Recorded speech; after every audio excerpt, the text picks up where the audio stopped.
Eh bien, bonjour et... Bonjour à toutes et tous et bonjour à vos inconscients. Vous connaissez la formule maintenant.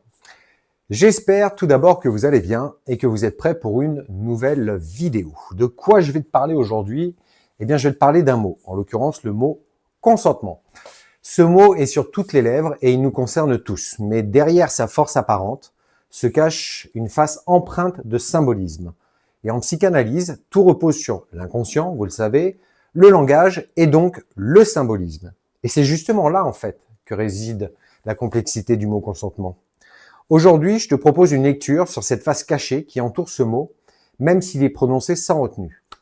Ce mot, me semble-t-il, est un piège dans nos relations intimes. Donc je te propose de le remplacer par un autre mot, qui est le mot réciprocité. On va revenir sur ce terme. Ce terme consentement, bien qu'il soit essentiel, implique souvent une dynamique de permission.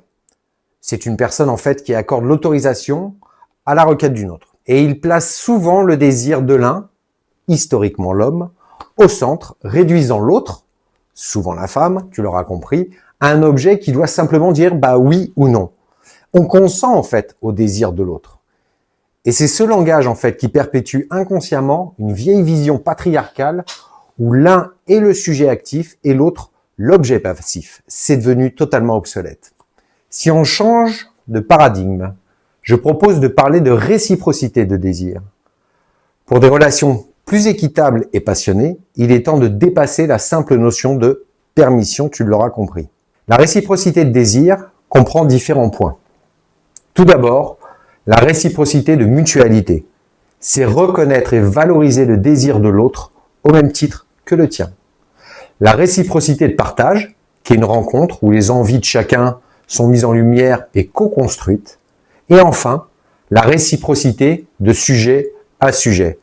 C'est voir l'autre comme un sujet désirant à part entière et non comme un objet à posséder. Le simple oui doit devenir une envie mutuelle et partagée. Alors, comment tu peux agir? Eh bien, parle et passe de la permission à la passion mutuelle. Dans tes relations, ne te contente pas de demander l'autorisation. Recherche la réciprocité. C'est dans ce partage que naissent les connexions les plus profondes et les plus saines.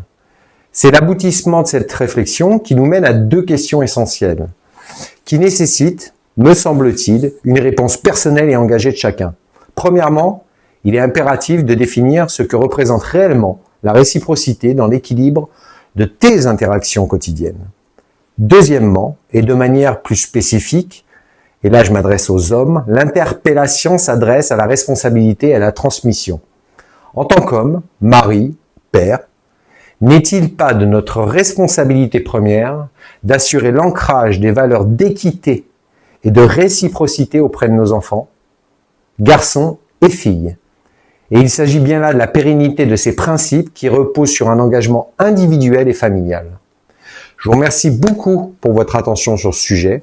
Je vous dis à très très vite pour un autre sujet qui me tient énormément à cœur. En attendant, prenez soin de vous et mes amitiés à votre inconscient. À très vite, au revoir.